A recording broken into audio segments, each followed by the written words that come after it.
வணக்கம். அமரர் கல்கியின் சிவகாமியின் சபதம். பாகம் 2, காஞ்சி முற்றுகை. அத்தியாயம் 28, சுகரிஷியின் வரவேற்பு. அதிசயமான பயங்கர சம்பவங்கள் நிகழ்ந்த அன்றிரவில் அசோகபுரத்து பாழடைந்த புத்த விகாரத்தில் என்ன நடந்ததென்று இப்போது பார்ப்போம். அந்த விகாரத்தில் தன்னந்தனியாக வசித்து வந்த வயோதிக பிஷு இருண்ட சைத்தியத்தில் நாகானந்தியுடன் பேசிவிட்டு திரும்பி வந்தவுடனேயே ஆயனரிடம் அங்கிருந்து உடனே புறப்பட்டு செல்வது நலம் என்று பிரஸ்தாபித்தார். சிவகாமியை அழைத்து ஆயனர் கேட்டபோது சிவகாமி ஒரே பிடிவாதமாக அங்கிருந்து கிளம்ப முடியாதென்று சொல்லிவிட்டாள். அங்கே சண்டை நடக்கலாம் என்று பிக்ஷு சொன்னது அங்கே இருப்பதற்கு அவளுடைய ஆவலை அதிகமாக்கியது. அப்படி நடக்கும் சண்டையை கண்ணாலே பார்க்க வேண்டும் என்ற விசித்திரமான ஆசை அவள் உள்ளத்தில் உதித்தது. அந்த ஆசையின் மூல காரணம் மாமல்லர் போர்க்களத்திலே நிகழ்த்தும் வீரச் செயல்களை பார்க்க வேண்டும் என்பதுதான். அவளுடைய கற்பனை கண்ணின் முன்னால் போர்க்கள காட்சிகள் தென்படலாயின. நாலாபுரமும் சூழ்ந்து வரும் எதிரிகளுக்கு மத்தியில் மாமல்லர் தன்னந்தனியாக நின்று வாளை சுழற்றி எதிரிகளின் தலைகளை வெட்டி வீழ்த்துவது போல் அவள் கற்பனை செய்து கொள்வாள். மறுகணம் அந்த கற்பனை காட்சியின் கோரத்தை காண சகியாமல் மனத்தை விட்டு அக்காட்சியை அகற்றிவிட முயல்வாள். இரவு 1 ஜாமம் ஆன பிறகு மறுபடியும் அந்த வயோதிக பிக்ஷு ஓடி வந்து, அபாயம் அபாயம், உடனே கிளம்புங்கள், இல்லாவிட்டால் தப்பிப்பிழைக்க முடியாது என்று உரத்த குரலில் பரபரப்புடன் கூறினார். அடிகளே, இன்னும் என்ன புது அபாயம் நமக்கு வரப்போகிறது என்று ஆயனர் அவநம்பிக்கையுடன் கேட்டார். இங்கே யுத்தம் நடக்கலாம் என்று நான் முன்னே சொன்னது உண்மையை சொன்னால் ஒருவேளை நீங்கள் நம்ப மாட்டீர்கள் என்றுதான். திருப்பார்கடல் ஏறி உடைத்துக் கொள்ளும் போல் இருக்கிறது என்று கேள்விப்பட்டேன். அதனால்தான் போய்விடலாம் என்று யோசனை சொன்னேன். இப்போது உண்மையாகவே ஏறி உடைத்து கொண்டு விட்டது. உடனே கிளம்புங்கள் என்றார். சுவாமி, ஏறி உடைத்து கொண்டால் என்ன? அதற்காக நாம் ஏன் ஓட வேண்டும் என்று சிவகாமி சாவதானமாக கேட்டார். திருப்பார்கடல் ஏரியை நீ பார்த்திருந்தால் இப்படி சொல்ல மாட்டேயம்மா. நாளை பொழுது விடுவதற்குள் இங்கெல்லாம் ஒரே வெள்ளமாயிருக்கும் என்றார் பிஷு. சிவகாமி ஆயனர் பக்கம் திரும்பி, அப்பா, நான் வெள்ளம் பார்த்ததே இல்லை. நாம் இங்கேயே இருந்து வேடிக்கை பார்க்கலாம். பிக்ஷு வேண்டுமானால் போகட்டும் என்றாள். பெண்ணே, அறியாமையால் பிதற்றுகிறாய். வெள்ளம் வந்தால் வேடிக்கையாயிராது. பனைமர உயரம் பிரம்மாண்டமாக வரும். இந்த விகாரம் சைத்தியம் எல்லாம் மூழ்கி போய்விடும். அப்புறம் என்ன வேடிக்கையை பார்க்கிறது? சுவாமி, அவ்வளவு நிச்சயமாக சொல்கிறீர்களே, தங்களுக்கு எப்படி தெரியும் என்று ஆயனர் கேட்டார். 10 வருடத்திற்கு முன்னால் இப்படித்தான் ஒரு தடவை திருப்பார்கடல் ஏறி உடைப்பெடுத்துக் கொண்டது. அப்போது நானே பார்த்திருக்கிறேன். இந்த பள்ளத்தாக்கில் ஆயிரக்கணக்கான ஜனங்கள் செத்து போனார்கள். மீதி இருந்தவர்கள் இங்கே குடியிருப்பது அபாயம் என்று வேறு மேட்டுப்பாங்கான இடங்களுக்கு குடி போய்விட்டார்கள். அந்த வெள்ளத்திற்கு பிறகுதான் இந்த அசோகபுரம் இப்படி பாழடைந்து கிடக்கிறது. இதையெல்லாம் கேட்டபோது ஆயனருக்கும் சிவகாமிக்கும் மனக்கலக்கம் உண்டானது. ஆயினும் இரவில் கிளம்ப அவர்கள் மனம் இசையவில்லை. அதோடு அப்போது பெருங்காற்று மழையும் ஆரம்பித்திருந்தன. சிவகாமி திடீரென்று நினைத்து கொண்டு, அப்பா, குண்டோதரன் சாயங்காலம் வந்தான், மறுபடியும் மாயமாய் மறைந்து விட்டானே. இந்த காற்றிலும் மழையிலும் எங்கே அகப்பட்டு கொண்டானோ தெரியவில்லையே என்று கவலையுடன் கூறினாள். அவனுடைய நடவடிக்கை இப்போது விசித்திரமாகத்தான் இருக்கிறது என்றார் ஆயனர். அதோ கேளுங்கள் சத்தத்தை என்றார் பிக்ஷு. ஆம், அதுவரையில் கேளாத ஒரு புதுவிதமான சத்தம் அப்போது லேசாக கேட்டது. ஆயனருக்கும் சிவகாமிக்கும் மனக்கலக்கம் அதிகமானது. சிவகாமி, அதென்ன சத்தம் என்றாள். ஏறி உடைத்து கொண்டு விட்டது. நாளை பொழுது விடுவதற்குள் இங்கே ஒரே வெள்ளமாக இருக்கும் என்றார் பிக்ஷு. தெருவெல்லாம் தண்ணீர் ஓடுமா? இந்த விகாரத்திற்குள்ளே கூட ஜலம் வந்து விடுமா என்று கேட்டாள் சிவகாமி. விகாரத்திற்குள்ளே மட்டுமல்ல, விகாரத்துக்கு மேலேயும் கூட வந்துவிடும் என்றார் பிக்ஷு. சுவாமி, இப்போது என்ன யோசனை சொல்கிறீர்கள் என்று ஆயனர் கவலையுடன் கேட்டார். இப்போது நான் என்ன யோசனை சொல்வது? சாயங்காலமே போய்விடலாம் என்று சொன்னேன். நீங்கள் கேட்கவில்லை. பக்கத்தில் உள்ள கிராமத்துக்கு போய் ஒரு பானை தெப்பம் கொண்டு வருகிறேன். அதுவரையில் நீங்கள் இங்கேயே இருங்கள். இன்றிரவு நாம் தப்பி பிழைத்தால் புத்த பகவானுடைய கருணைதான். ஆக, நாகநந்தி அடிகள் எப்பேற்பட்ட பொறுப்பை என்னிடம் ஒப்புவித்து விட்டு போய்விட்டார். இவ்விதம் கூறிவிட்டு அந்த வயோதிக புத்த பிக்ஷு நள்ளிரவில் புயலிலும் மழையிலும் விகாரத்திலிருந்து வெளியில் சென்றார். புத்த பிக்ஷு வெளியில் போய் சற்று நேரத்திற்கெல்லாம் அவர் கூறியபடியே உடைப்பு வெள்ளம் அசோகபுரத்தை அடைந்து விட்டது. முதலில் கொஞ்சமாகத்தான் வந்தது. அப்புறம் மளமளவென்று பெருக ஆரம்பித்து விட்டது. விகாரத்து கதவுகளின் இடுக்குகள் வழியாக தண்ணீர் உள்ளே வரத் தொடங்கியது. சிறிது நேரத்திற்கெல்லாம் கதவுகளை பிளந்து தள்ளிவிட்டு உள்ளே குபுகுபுவென்று பாய ஆரம்பித்தது. வெள்ளம் பெருக தொடங்கியதும் ஆயனர் முதலியோர் முதலில் விகாரத்தின் வெளிவாசல் திண்ணையில் வந்து நின்றார்கள். ஆனால் மழை, புயல், மின்னல் அசாத்தியமாய் இருந்தபடியால் அங்கே நிற்க முடியவில்லை.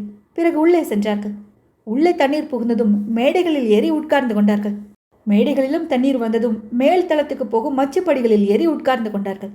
அப்படியும் அவர்களை விடாமல் தண்ணீர் மேலே மேலே வந்து கொண்டிருந்தது.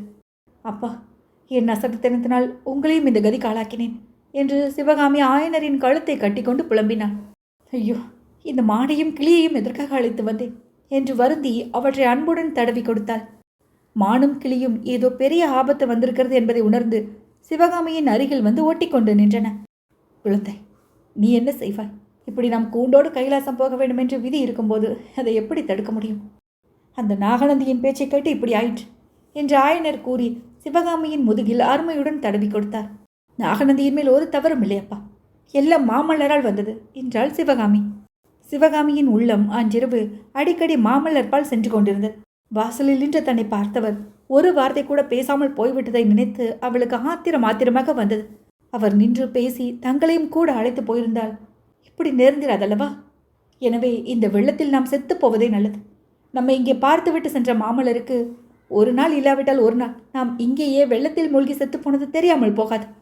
அப்புறம் அவர் வாழ்நாள் எல்லாம் இதை நினைத்து நினைத்து துக்கப்படுவார் அல்லவா? சற்று நின்று சிவகாமியுடன் பேசாமல் வந்துவிட்டோமே என்று வருத்தப்படுவார் அல்லவா? படட்டும் படட்டும். அவ்வளவு கல் நெஞ்சமுடைய மனிதருக்கு இதுவும் வேண்டும் இன்னமும் வேண்டும். அப்படி அவரை வருத்தப்படுத்துவதற்காகவே நாம் இங்கே வெள்ளத்தில் செத்து போவதுதான் நல்லது. ஆனால் பாவம், அப்பாவும் அத்தையும் ரதியும் சுகரும் ஏன் இந்த கதிக்காலாக வேண்டும்? பகவானே, திடீரென்று ஏதாவது ஒரு அற்புதம் நேரக்கூடாதா? தன்னை தவிர மற்றவர்கள் உயிர் பிழைக்கக்கூடாதா? நான் மட்டும் சாகக்கூடாதா?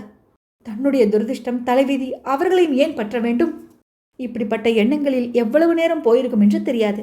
புயலும் மழையும் கொஞ்சம் ஓய்ந்திருப்பது போல் தோன்றியது. மச்சுக்கு போய் பார்க்கலாம் என்று நினைத்து எல்லோரும் மேலே போனார்கள். உண்மையாகவே புயல் ஓய்ந்து மழையும் விட்டிருந்தது. சிறு தூறல் தான் தூறியது. கீழ் திசையில் பரவியிருந்த மங்கலான வெளிச்சம் விரைவில் உதயமாக போகிறது என்பதை காட்டியது.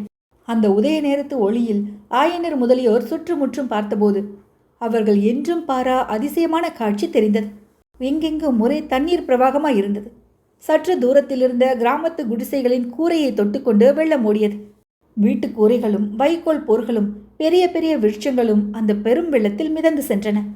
சிவகாமியின் உள்ளத்தின் அந்தரங்கத்தில் ஒருவேளை எங்கிருந்தாவது எப்படியாவது மாமல்லர் நம்மை காப்பாற்றுவதற்காக வரக்கூடாதா என்ற எண்ணம் தோன்றியது. வீண் ஆசை என்று அவளை தன்னைத்தான் திருத்திக் கொள்ள முயன்றாள். ஆனால் இதென்ன விந்தை? கனவு காண்கிறோமா? சித்த பிரமையா? அல்லது உண்மைதானா? நடக்காத காரியம் நடக்கிறதே. கைகூடாத ஆசை கை கூடுகிறதே. அதோ வெள்ளத்தில் நீந்தி கொண்டு வரும் குதிரை மேல் இருப்பவர் மாமல்லர் தானே? கண்களை சரியாக பாருங்கள். நெஞ்சே, கொஞ்சம் நிதானித்துக்கொள். ஆம் ஆம், அவர்தான், சந்தேகமில்லை. நடராஜ பெருமானே, பராசக்தி தாயே, அருள் புரியுங்கள். மீதமுள்ள தூரத்தை அவர் அபாயமில்லாமல் கடந்து வந்து சேர வேண்டுமே. அப்பா அப்பா, யார் வருகிறார் என்று பார்த்தீர்களா? அத்தை, நீ பார்த்தாயா? ரதி, உனக்கு கண் தெரிகிறதா? சுகபிரம்ம ரிஷியே, உனக்கு வாயடைத்து போய்விட்டதா என்ன? உண்மையில் சுகபிரம்ம ரிஷிக்கு வாயடைத்து போகவில்லை. 2-3 தடவை தலையை இப்புறமும் அப்புறமும் வளைத்து பார்த்துவிட்டு சுகபிரம்ம ரிஷி மாமல்லா என்று கூறி வரவேற்பு கூறினார். அத்தியாயம் 29. பானை தெப்பம். சுகரின் வரவேற்பு குரலை கேட்டதும் மாமல்லர் முகத்தில் புன்னகையின் சாயல் தோன்றியது.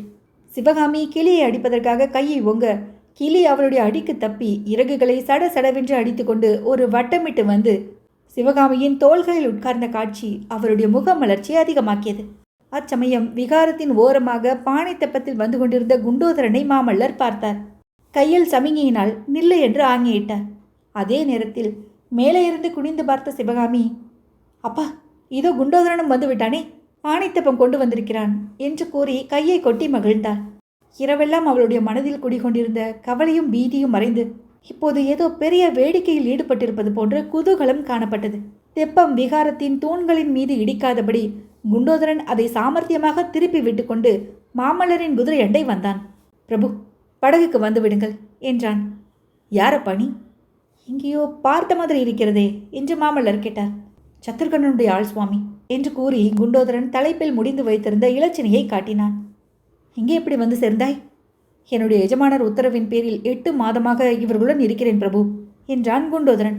தெப்பம் எப்படி கிடைத்தது? ஒரு வயோதிக புத்த பிக்ஷு தள்ளி கொண்டு வந்தார். அவரை வெள்ளத்தில் நான் தள்ளிவிட்டு இதை கொண்டு வந்தேன். பிக்ஷுவையா வெள்ளத்திலே தள்ளினாய்? அடப்பாவி, ஏன் அப்படிப்பட்ட காரியத்தை செய்தாய்? தெப்பத்தில் அவருக்கு இடம் காணாதென்றுதான். தங்களையும் சேர்த்து கணக்கு பண்ணி பிஷுவுக்கு இடம் காணாதென்று பிடித்து தள்ளினேன்.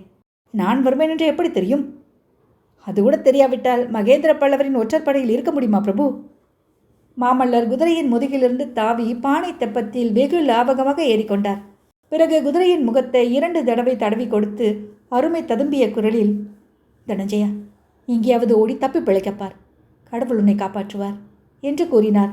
உடனே தனஞ்சயன் என்னும் அந்த குதிரை வெள்ளத்தில் வேகமாக நீந்தி கொண்டு மரங்கள் 2 வரிசையாக தண்ணீருக்கு மேலே தலை நீட்டி கொண்டிருந்த சாலையை நோக்கி சென்றது. குண்டோதரனும் மாமல்லரும் பானை தெப்பத்தை பத்திரமாக செலுத்தி கொண்டு விகார தண்டை சென்றார்கள். மேல்மச்சில் இருந்தவர்களை தெப்பத்தில் இறக்குவதற்கு வெகு பிரயாசையாக போய்விட்டது. முக்கியமாக சிவகாமிதான் அதிகமாக தொந்தரவு கொடுத்தாள்.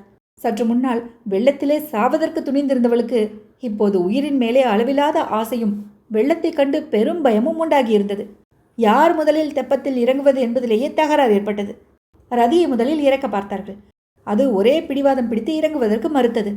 ஆயனர் ரொம்பவும் வற்புறுத்தி சொன்னதின் பேரில் சிவகாமி இறங்க சம்மதித்தாள். மேலே இருந்து ஆயனரும் அத்தையும் பிடித்து இறக்க கீழே தெப்பத்திலிருந்து மாமல்லர் கைகளினால் அவளை தாங்கி இறக்கிவிட்டார். இறங்கியதும் தெப்பம் ஆடிய போது சிவகாமி ரொம்பவும் பயந்து அலறினாள். மாமல்லர் அவளை கெட்டியாக பிடித்து கொண்டு உட்கார வைத்து தைரியம் சொன்னார். பிறகு அத்தையும் ஆயனரும் இறங்கிய போது தெப்பம் ஆடியதனாலும் சிவகாமிக்கு பயம் ஏற்பட்டது. சுகர் மேலே வட்டமிட்டு கொண்டே இருந்தவர் எல்லோரும் தெப்பத்தில் இறங்கியதும் தாமும் வந்து ஒரு மூலையிலே உட்கார்ந்து அண்ணாந்து பார்த்து, ரதி ரதி என்று கூவினார். அப்போது தெப்பம் கொஞ்சம் நகரவே, ஐயோ, ரதியை விட்டு விட்டு போகிறோமே என்று சிவகாமியும் சேர்ந்து அலறினாள்.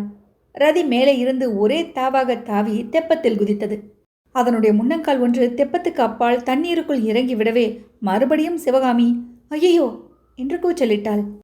எல்லோரும் உட்கார்ந்து எல்லாம் ஒழுங்கான பிறகு குண்டோதரன், பிரபு, சற்றே படகை நிறுத்தி வையுங்கள், இதோ வந்து விடுகிறேன் என்று சொல்லிவிட்டு தெப்பத்திலிருந்து குதித்து நீந்தி கொண்டு விகாரத்திற்குள்ளே போனான். குண்டோதரனுக்கு ஆபத்து வந்துவிடப் போகிறதே என்ற கவலை சிவகாமியை பீடித்தது. அவன் திரும்பி வருவதற்கு நேரமாக ஆக அவளுடைய ஆர்ப்பாட்டமும் அதிகமாகியது. கடைசியாக குண்டோதரன் மேல்மச்சின் வழியாக எட்டி பார்த்து, இதோ வந்துவிட்டேன் என்றான். அவன் கையிலே ஒரு மூட்டை இருந்தது. மூட்டையை முதலில் கொடுத்துவிட்டு குண்டோதரனும் தெப்பத்தில் இறங்கியதும், மூட்டையில் என்ன என்று ஆயனர் கேட்டார். அத்தை மூட்டையை தொட்டு பார்த்துவிட்டு அவள் என்று தெரிவித்தாள்.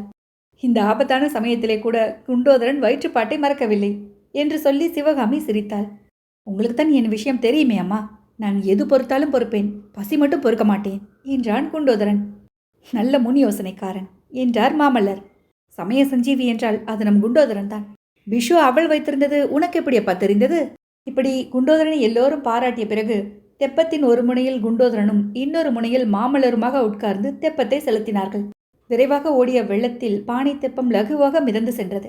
ஆனால் வழியில் தென்பட்ட மரங்களில் மோதாமலும் வெள்ளத்திலே வந்த கட்டைகள் தாக்காமலும் தெப்பத்தை மிக ஜாக்கிரதையாக விட வேண்டியிருந்தது. வானத்தில் மேகங்கள் இன்னும் குமரிக் கொண்டிருந்தன. காற்றின் வேகம் குறைந்து போயிருந்ததென்றாலும் லேசாக அடித்த காற்று உடம்பில் சில்லென்று பட்டது. அவ்வப்போது நீர்த்துளிகள் கிளம்பி சுரீர் என்று மேலே விழுந்தன. சற்று நேரத்திற்கெல்லாம் சிவகாமியின் பயம் பறந்து விட்டது. குதூகலமாய் சிரிக்கவும் விளையாடவும் ஆரம்பித்து விட்டாள். இப்படியே தெப்பத்தில் எத்தனை நாள் போய்கொண்டிருப்போம் என்று அவள் மாமல்லரை பார்த்து கேட்டாள். ஏன், கஷ்டமா இருக்கிறதா என்றார் மாமல்லர். இல்லை இல்லை, இந்த தெப்போஸ்தவம் முடிந்துவிடப் போகிறதே என்றுதான் கவலையாக இருக்கிறது என்றாள் சிவகாமி. முடியக்கூடாதா? ஆம், இப்படியே முடிவில்லாமல் என்றென்றைக்கும் வெள்ளத்தில் மிதந்து போய்கொண்டே இருந்தால் என்ன? ஒருவேளை நீ நினைத்தபடி நடந்தாலும் நடக்கலாம். இந்த வெள்ளம் நேரே சமுத்திரத்தில் போய்தான் சேரும். தெப்பமும் சமுத்திரத்துக்கு போய்விட்டால் முடிவே இல்லாமல் மிதந்து கொண்டே இருக்கலாம் அல்லவா? ஒன்று மட்டும் சந்தேகமாயிருக்கிறது. என்ன சந்தேகம் சிவகாமி? இதெல்லாம் கனவா உண்மையா என்றுதான். கனவு என்பதாக ஏன் உனக்கு தோன்றுகிறது? இம்மாதிரி தெப்பத்தில் ஏறி முடிவில்லாத வெள்ளத்தில் மிதந்து செல்வதாக அடிக்கடி நான் கனவு காண்பதுண்டு. அதனால்தான் இதுவும் ஒருவேளை கனவோ என்று சந்தேகப்படுகிறேன். இந்த மாதிரி சம்பவம் ஒன்று நேரிடக்கூடும் என்று நான் எப்போதும் எண்ணியது கிடையாது. ஆகையால் எனக்கு இது கனவோ என்று சந்தேகமாயிருக்கிறது. ஆனால் என்னுடைய கனவிற்கும் இப்போது நடப்பதற்கும் ஒரு வித்தியாசம் உண்டு. கனவில் நான் காணும் படகிலே நானும் இன்னும் ஒரே ஒருவரும் தான் இருப்போம். இந்த படகிலே பலர் இருக்கிறோம். அந்த ஒருவர் யார்? சொல்ல மாட்டேன். பொழுது சாயும் சமயத்தில் கொஞ்ச தூரத்தில் பூமியும் பாறைகளும் மரங்களும் அடங்கிய காட்சி காணப்பட்டது. எப்போதும் முடிவில்லாமல் தெப்பத்தில் போய்கொண்டிருக்க ஆசைப்பட்ட சிவகாமிக்கு கூட அந்த காட்சி ஆனந்தத்தை அளித்தது. ஒவ்வொருவரும் தத்தம் மகிழ்ச்சியையும் திருப்தியையும் பலவிதமாக தெரிவித்தார்கள். குண்டோதரனுடைய முகத்தில் மட்டும் மலர்ச்சி காணப்படவில்லை. குண்டோதரா, இது என்ன இடம் தெரியுமா? இங்கே நாம் இறங்க வேண்டியதுதானே என்று கேட்டார் மாமல்லர். ஆம் பிரபு, இறங்க வேண்டியதுதான். ஆனால் தீவின் ஓரமாக வெள்ளத்தின் வேகம் கடுமை என்று தோன்றுகிறது. பாறைகள் வேற இருக்கின்றன என்றான் குண்டோதரன். தெப்பத்தை அவர்கள் அத்தீவை நோக்கி செலுத்த வேண்டிய அவசியமே ஏற்படவில்லை. தானாகவே வெள்ளத்தின் இழுப்பில் அகப்பட்டு தெப்பம் தீவை நோக்கி சென்றது. தீவை நெருங்க நெருங்க அதன் வேகம் அதிகமானது. கரையோரமாக இருந்த சிறு சிறு பாறைகள் தெப்பத்தில் இருந்தவர்களின் கண்களுக்கு பிரம்மாண்டமான மலைகளாக தோன்றின. பாறைகளின் மீது மோதாமல் தெப்பத்தை தீவின் ஓரமாக செலுத்துவதற்கு குண்டோதரனும் மாமல்லரும் தங்களால் ஆன மட்டும் முயற்சி செய்தார்கள். ஆனால் தெப்பம் நேரே பாறையில் மோதுவதற்கே போவது போல் அதிவேகமாக போனது. தெப்பத்தில் இருந்தவர்கள் செத்தோம் என்று தீர்மானித்தார்கள். சுகபிரம்ம ரிஷி அலறிக்கொண்டு பறந்து போய் பாறையில் உட்கார்ந்து கவலையுடன் பார்த்தார். தெப்பம் பாறையில் மோதியது. பானைகள் சட சடவென்று உடைபட்டன. மூங்கில்கள் நர நரவென்று முறிந்தன. தெப்பம் ஒரு சுற்று சுற்றிவிட்டு தப தபவென்று தண்ணீரில் மூழ்கியது.